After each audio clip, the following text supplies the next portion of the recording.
Hey everyone, welcome to the Tiny Home Couple YouTube channel. If you haven't already, please subscribe and also like our videos. This episode is going to be a little bit different. We're going to be explaining how I install the lights because each tiny home, if it's on wheels, it needs trailer lights per se that indicates brakes or turn signals or even reverse. So that's something you need, and it needs to have a connection to a truck or car. And I'll show you how I installed all that because we did all that from scratch. And then we'll go through registration because each tiny home needs to be registered with the state that you're in to make sure all your paperwork is all good.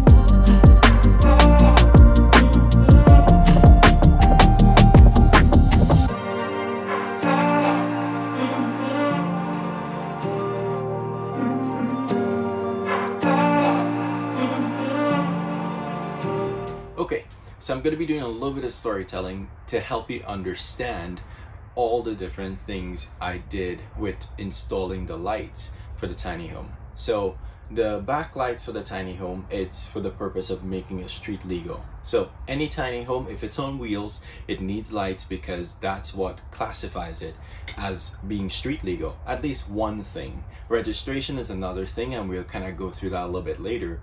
But how I install these lights is by using these metal kind of elbow brackets, and I had a good helper, Brian. He kind of is the one who did the frame of this tiny home, and he was able to help me come up with an idea as to how to install these lights.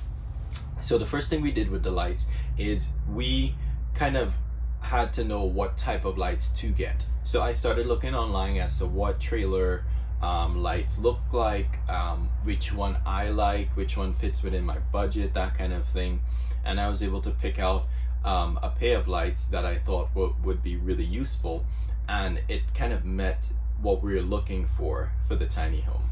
So what I did was I looked at places near me. One of those places is Walmart, because they have some of the best prices for products, even comparing to online. So a lot of the things in Walmart I have learned, compared to places like Amazon, it's kind of comparable because it's almost the same in terms of pricing. So if I can get it in the store where I can actually see it, I do that rather than purchasing it on Amazon because it's a lot better for me to touch, feel, and actually know what I'm installing.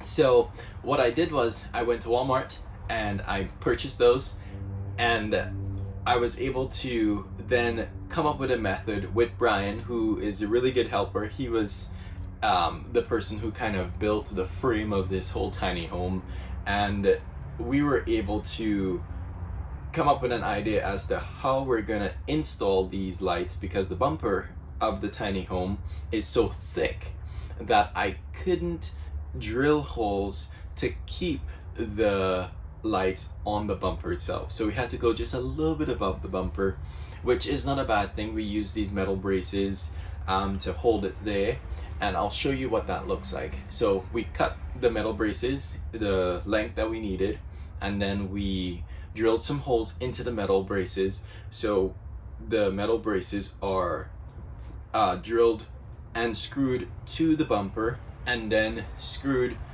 on the lights, so it's on those metal braces. And then here comes electrical.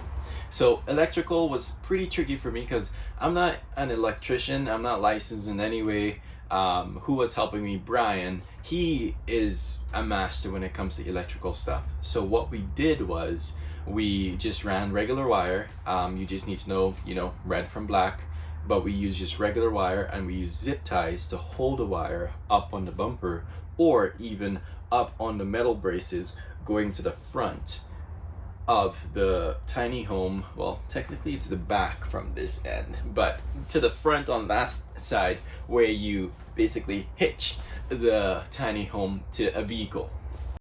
Okay, so this right here is the lights that we installed. and then we zip tied it so it hold to the bumper, and then we ran it under the wheel so that it can stay up top. I spray painted that area so it's black, so all the wires and everything is just black, and then we ran it all the way to the front so it can connect to a trailer or car.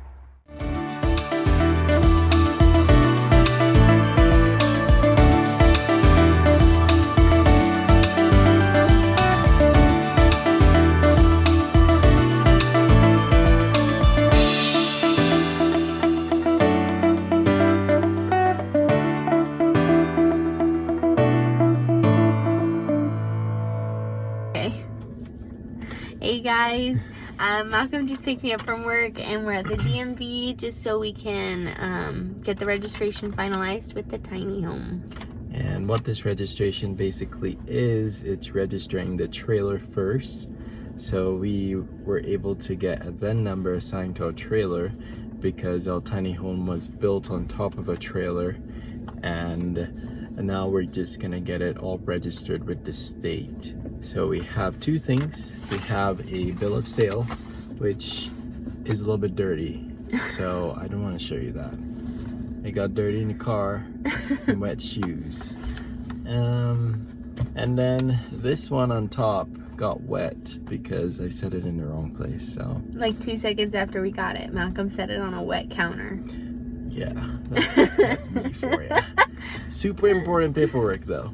So back is the bill of sale, and then up front is the registration and everything on here.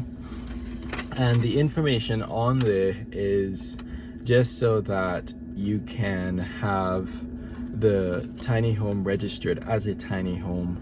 And we were able to get an inspector to come, and the inspector came and inspected our tiny home to make sure it met all the qualifications of a tiny home. And what those qualifications basically are is you need to have a couple different things. You need to have some source of power. You need to have it basically a shelter or enclosed. You need to have some sort of way for you to poop or pee. Pretty simple, right? And you need to make sure that your tiny home is also livable, so some place for someone to sleep, and it has a kitchen area. So it's just kind of having the necessities. Those things are what's needed to register basically a trailer as a tiny home if you're doing a conversion of trailer to tiny home. And that's pretty much that. And all states do have variations with their laws, so this is just for the state that we're in. So do your research before if you have a tiny home on wheels. All right, so we just got done at the DMV, and we just went through the process, which was super simple and easy. I had to make an appointment online, so I did that today. Made the appointment, and we got done in maybe 5 minutes. Yeah, just fast. Yeah. The longest was just waiting in line to get to the front. Yeah. It was really fast though because we had the inspection beforehand. So we got everything taken care of for it, so all we had to do was go in and get the registration stuff officiated. And if you have a really good inspector like us, what they do is they basically create an account for you, and this account that they create for you, basically kind of online, they create it so that when you go to the DMV, they have all your information already, so you don't need to show them anything like your driver's license or social security or anything like that. It's basically all filled out for you, and then they just click 2 buttons, print it off, and then it's all done and registered. And you just sign a piece of paper, and that's pretty much it. And the nice thing is you have to give your IDs to the inspector either way, but ours was really nice and sent them to the DMV, like digitalized them and sent them for us. Yep. So that's pretty much it.